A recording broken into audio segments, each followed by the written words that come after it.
Okay, all right. So today we'll discuss chapter number 16, that is technology and the marketing mix.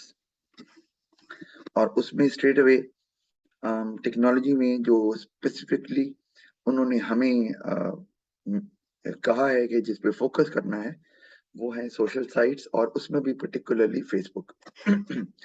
तो अब advantage अगर हम पहले देख लें फेसबुक के क्या हो सकते हैं अगर उस पर एडवर्टाइज करते हैं। तो पहले टारगेट स्पेसिफिक डेमोग्राफिक ग्रुप्स।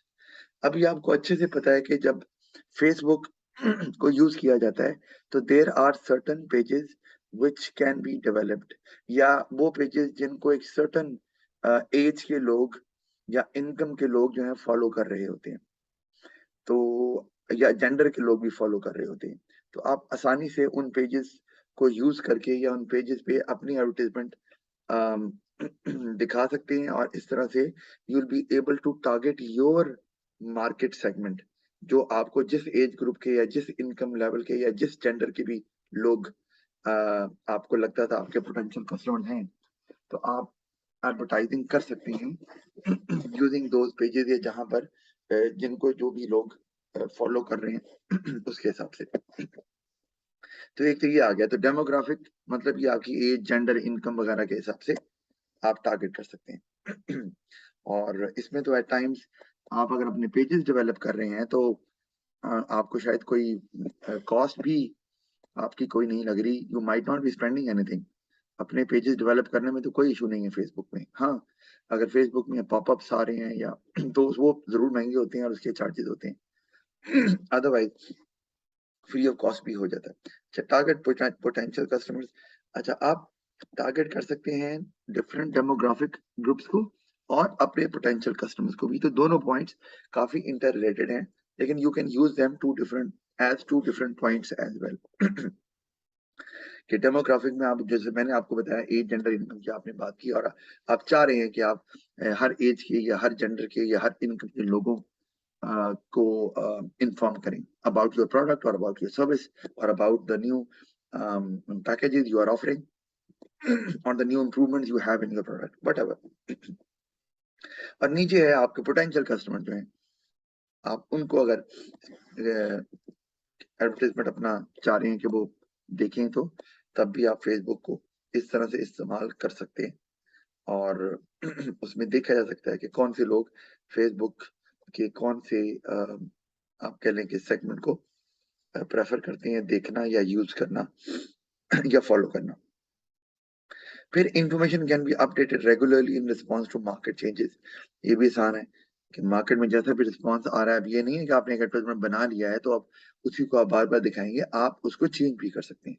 जैसे आपका अपना पेज डेवलप किया हुआ है तो you can make changes in it any time, there is no issue and it is all the time available there. लोग कभी भी एक्सेस कर सकते हैं उसकी और आप उसको अपडेट भी कर सकते हैं कि उसमें अगर आपने कोई चेंजेस करनी है अपनी ऑफर्स में या प्राइस में या उसकी अवेलेबिलिटी के पॉइंट ऑफ व्यू से, तो आप वो कर सकते हैं। जबकि आपको पता है कि टीवी रेडियो वगैरह पे एक दफा ऐड बन गया तो उसको चेंज करना मुश्किल होता है because it would be costly. Same is the case with newspaper as well. तो यहाँ पर वो सीन नहीं है और आप आसानी से कर सकते हैं, इंफॉर्मेशन दे सकते हैं, चेंज कर सकते हैं। अच्छा, फिर no cost for placing advertisement, ये मैंने आपको बता दिया है। और ये पर्टिकुलरली ट्रू है जब आप अपने पेजेस डेवलप कर रहे हैं, तो फिर तो ऑफ कोर्स कोई चार्जेस नहीं होते। Larger access to customers worldwide, और चूंकि फेसबुक जो है ना is accessed by many people throughout the world, तो उससे पॉसिबिलिटी ये है कि many customers would see your page and would like to buy your product if they are attracted to the promotion you are offering through Facebook.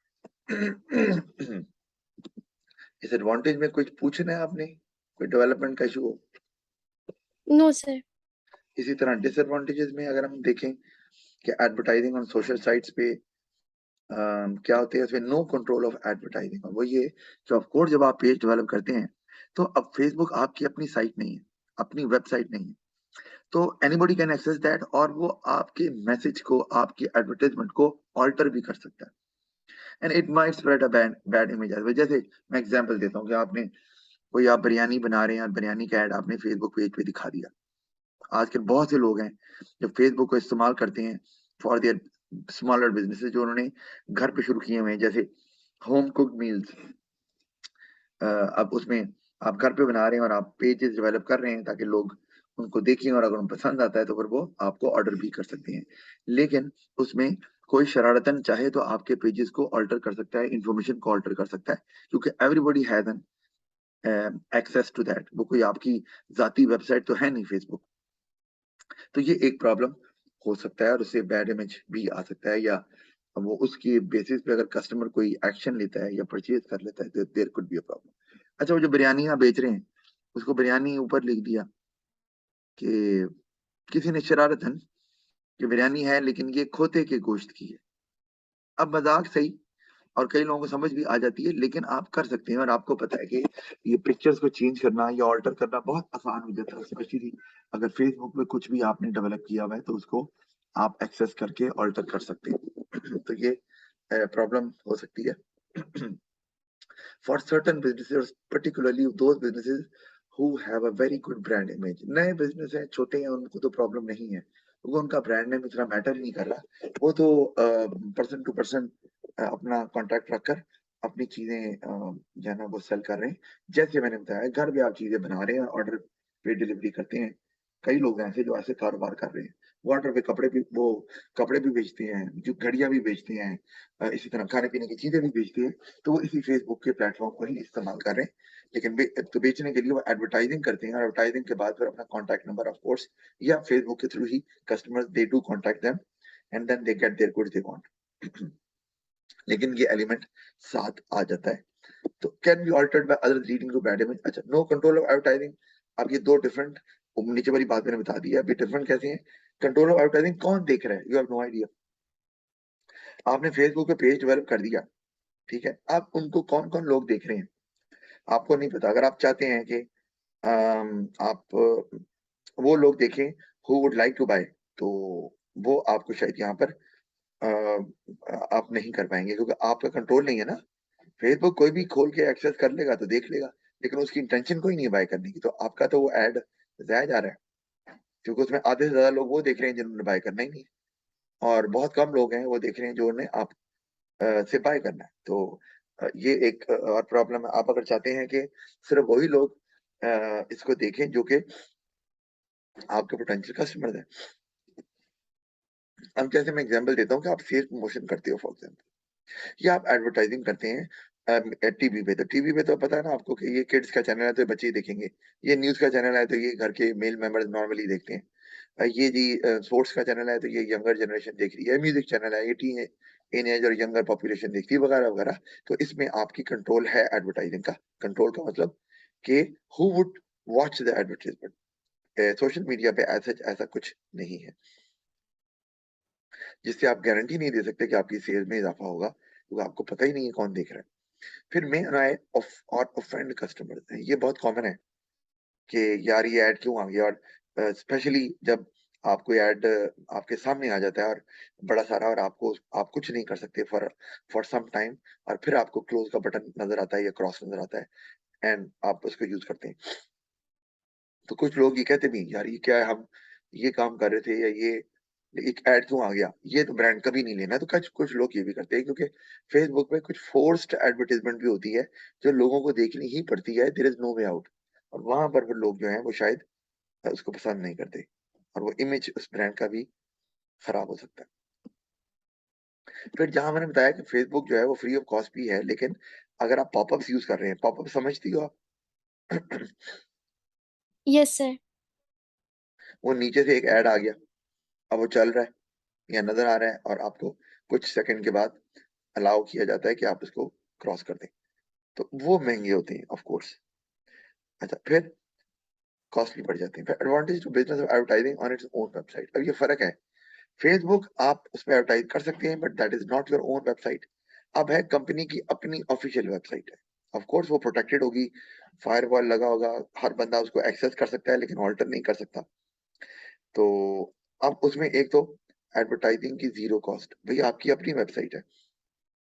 हाँ, आपने website को register करने के लिए, अपलोड करने के लिए पैसे खर्चे, नो डाउट आपने एडवर्टाइजमेंट को डिजाइन करने के लिए एक्सपर्ट्स की हेल्प ली, फाइन, ठीक है, सॉफ्टवेयर इंजीनियर की हेल्प ली, लेकिन आफ्टर दैट अब वो फ्री है आपके लिए, आपकी अपनी है, आप जो मर्जी एडवर्टाइजमेंट लगाएं, खत्म करें, जितनी मर्जी मर्जी डिटेल्ड इंफॉर्मेशन दें, आपको पता है टैब्स बने होते हैं और आप टैब्स को यूज करके एक से दो पेजेस, दो से तीन, तीन से चार खोल के डिटेल्ड इंफॉर्मेशन ले सकते हैं अबाउट द प्रोडक्ट और द कंपनी, और उसमें कॉस्ट कोई भी खर्च नहीं हो रही आफ्टर डेवलपिंग द वेबसाइट।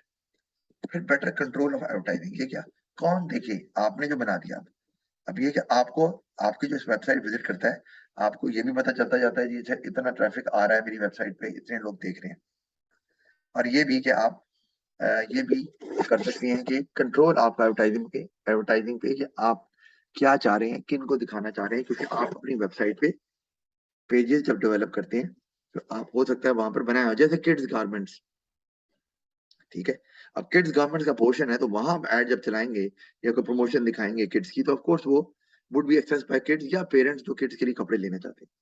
तो इसमें कंट्रोल आ गया आपका एडवर्टाइजिंग का कि आपने अलग से सेगमेंट्स बनाए हुए हैं, वहां पर पेजेस बनाए हैं।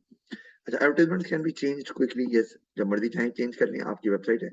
Can provide detailed information in the advertisement, ये भी बता दिया था, क्योंकि बहुत इन्फॉर्मेशन ज्यादा लेना चाह रहा है तो वेबसाइट पे जाकर इन्फॉर्मेशन ले सकते हैं और then can decide whether to buy or not. जैसे ऐसे होता है ना कि आपने अगर किसी यूनिवर्सिटी में अप्लाई करना है बाहर, तो आप पहले वेबसाइट जाकर चेक करते हैं कि इन्फॉर्मेशन कि वो यूनिवर्सिटी क्या ऑफर करती है, कितने चार्जेस हैं, वहाँ हॉस्टल की फैसिलिटी है नहीं है, स्कॉलरशिप ऑफर करते हैं नहीं करते हैं, वगैरह वगैरह। तो वो एक्चुअली यूनिवर्सिटीज की वेबसाइट पे ही उनकी प्रमोशन और एडवर्टाइजमेंट हो रही होती है, और डिटेल्ड इन्फॉर्मेशन आप वहां से ऑब्टेन कर सकते हैं। Interactive adverts are more likely to attract people, interactive मतलब कि आप जो है वो एडवर्टाइजमेंट तो नजर आ रही है, लेकिन साथ में आप उनके रिप्रेजेंटेटिव से बात भी कर सकते हैं, वहां कोई ईमेल भी लिखा है साथ, आप ईमेल कर सकते हैं या टेक्स्ट मैसेज कर सकते हैं, and they can reply as soon as possible. तो ये इंटरैक्टिव एडवर्ट्स हो गए कि इफ यू हैव क्वेरीज तो आप खाली ऐड देख नहीं रहे, आप वो पूछ भी सकते हैं, एंड द पीपल वहां बैठे हुए 24 आवर्स वो वहां पर आपको रिप्लाई भी देते हैं। तो ये भी एक बहुत अच्छा ऑप्शन यहाँ मौजूद है, जबकि टीवी में, रेडियो में, न्यूज़पेपर में ऐसा कोई ऑप्शन मौजूद नहीं होता, आप ऐड देख सकते हैं बस, दैट्स इट। अगर आपको कोई कंफ्यूजन है रिगार्डिंग दैट तो फिर आपको कोई और मीडियम इस्तेमाल करना है, यहाँ पर ऐसा नहीं है, इंटरनेट पे ही आपको आपके क्वेश्चन का आंसर भी मिल जाता है। फिर हमारे पास आ गया disadvantages to business of advertising on its own website. अब डिसएडवांटेजेस क्या है जी, वेबसाइट की पहले बात कर लेते हैं, तो may not be at the top of searches, तो potential customer may not see the website. अच्छा, ये आपने याद रखना है जब आप गूगल करते हैं, गूगल तो इस्तेमाल करती हो ना अब आप, यस सर। जब गूगल करते हैं तो आपने कुछ सर्च किया, जैसे आपने सर्च किया कि जैसे एग्जांपल है कि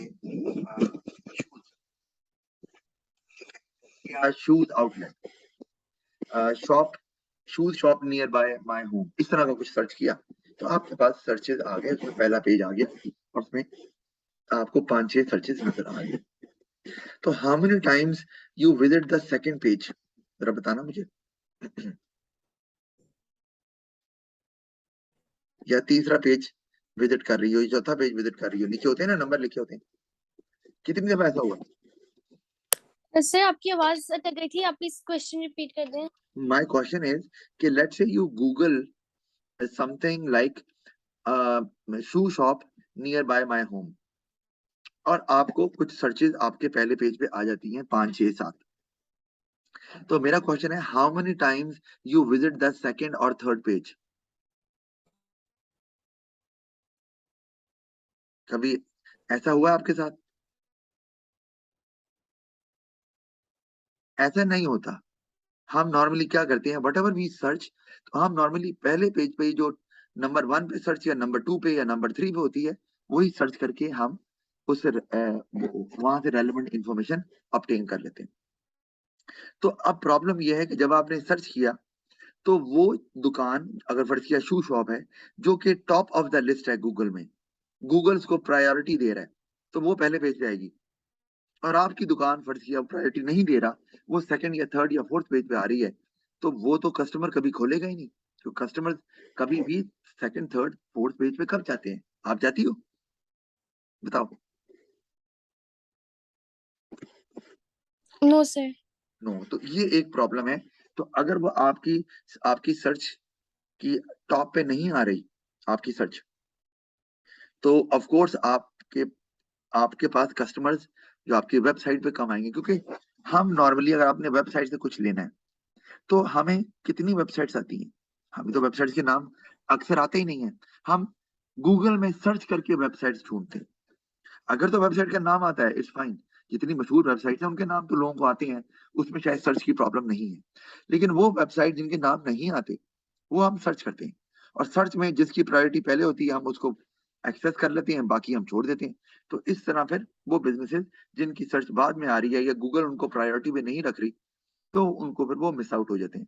तो उसके लिए प्रायोरिटी पे रखने के लिए आपको एट टाइम गूगल को पे करना पड़ता है कि भाई मुझे आप सर्च की टॉप पर रखें। तो ये एक प्रॉब्लम है। अदरवाइज आपके पोटेंशियल कस्टमर आपकी वेबसाइट देख ही नहीं सकेंगे, क्योंकि उन्हें वेबसाइट का नाम भी नहीं आता। सर्च कर रही है तो पहले पेज पे आपकी वेबसाइट नहीं आ रही, तो वो नहीं देखेंगे। समझ आ रही बात की? Yes sir. फिर आ गया जी, cost of setting up a website is high. Yes, website start में अगर आपने करना है तो वेबसाइट डेवलप करने की कॉस्ट होती है। आप किसी कह लें कि जो सॉफ्टवेयर हाउस है उससे रिक्वेस्ट करते हैं वेबसाइट बना कर दें, फिर इसको रजिस्टर करवाना है, अपलोड करना है वगैरह वगैरह। तो वो कॉस्ट लीक पड़ जाता है आपको बाद में। बेशक उसकी शायद कॉस्ट नहीं होती वैसे। Completely relies on customer to find the website. हाँ वही भाई, कस्टमर देखो आपकी दुकान रोड के ऊपर है तो कस्टमर जो है वो रोड पर जाते जाते आपकी दुकान देख ही लेगा ना। लेकिन वेबसाइट पे तो ऐसा नहीं है। वेबसाइट तो हिडन है, जब तक आप नाम नहीं लिखेंगे वेबसाइट का वो सामने नहीं आएगी। या आप सर्च करेंगे और अगर वो प्रायोरिटी पे नहीं है तो आपके सामने नहीं आएगी। तो आप कस्टमर्स पे रिलाई कर रहे हैं, इसमें बड़ा रिस्की काम है कि कस्टमर उस वेबसाइट पे पहुंचता है कि नहीं पहुंचता है, नो आइडिया। तो आप कस्टमर पे रिलाई कर रहे हैं वहां पर कि वो खुद ढूंढे। अच्छा, websites can be hacked and can badly affect the image of the business. ये भी प्रॉब्लम है कि वेबसाइट तो आसानी से हैक हो जाती है। ये हैक्ड वेबसाइट्स ये क्या होता है भला, पता है? पता है क्या है?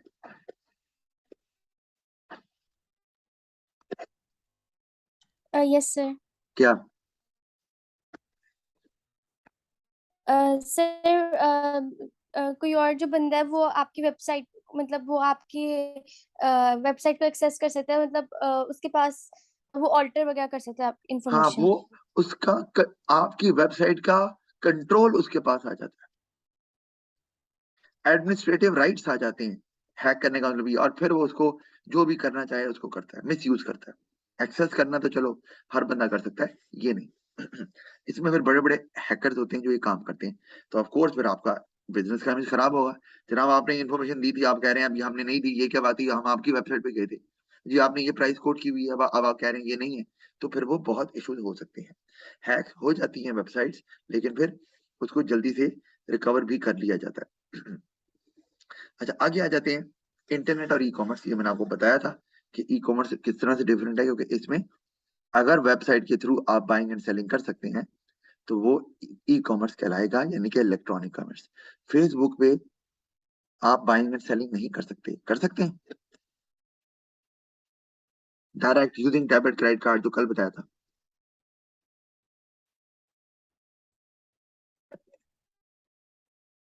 क्या हो गया, इतनी स्लो क्यों हो गई? हेलो,